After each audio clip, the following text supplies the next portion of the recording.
বহিরাগত এনে ভোট লুটের চক্রান্ত। উত্তরবঙ্গের ভোট প্রচারে বিস্ফোরক মমতা বন্দ্যোপাধ্যায়। অস্ত্র ও টাকা ঢোকাতেই অফিসার বদলের অভিযোগ করছেন তিনি। বিজেপির অনেক টাকা আছে, গুন্ডা আছে, এলাকায় এলাকায় খবর নেবেন। সব হোটেল, সব ভাড়া বাড়ি যত খালি আছে, যত গেস্ট হাউস আছে, সব বাইরের লোক দিয়ে, আউটসাইডারদের নিয়ে আসছে। আর আমাদের সব অফিসারদের কেন চেঞ্জ করেছি জানেন? কারণ বন্দুক ঢোকাবে বলে, ড্রাগ ঢোকাবে বলে, টাকা ঢোকাবে বলে। আমার কাছে ইতিমধ্যেই ছবি এসে গেছে অনেক, কোথায় কোথায় কাকে দিয়ে টাকা নিয়ে আসছে।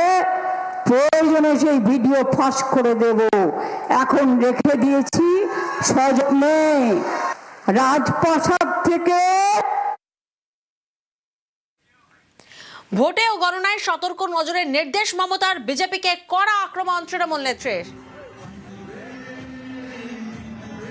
বিজেপি ভ্যারিস পার্টি বলছে ওরা নাকি ছাপ্পা দেবে আর ভোটের সময় ধাপ্পা দেবে। আমি দায়িত্বটা মা বোনেদের দিয়ে গেলাম।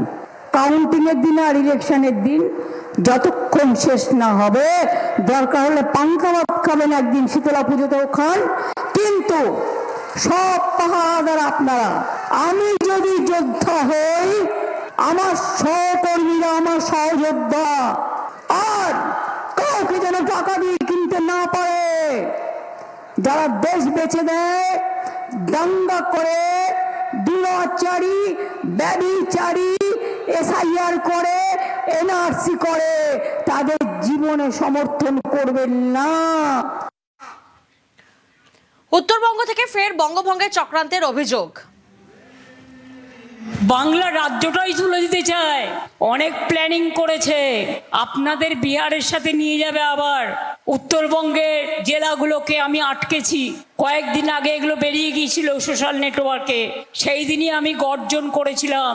মনে রাখবেন, মানুষের অধিকারের জন্য আমি রাস্তা থেকে সুপ্রিম কোর্ট পর্যন্ত লড়াই করেছি, এবং সেই জন্যেই যা ভোট উঠছে, এইটুকু ভোটও জেনে রাখবেন, এই লড়াইয়ের জন্য আপনারা আমার পাশে ছিলেন।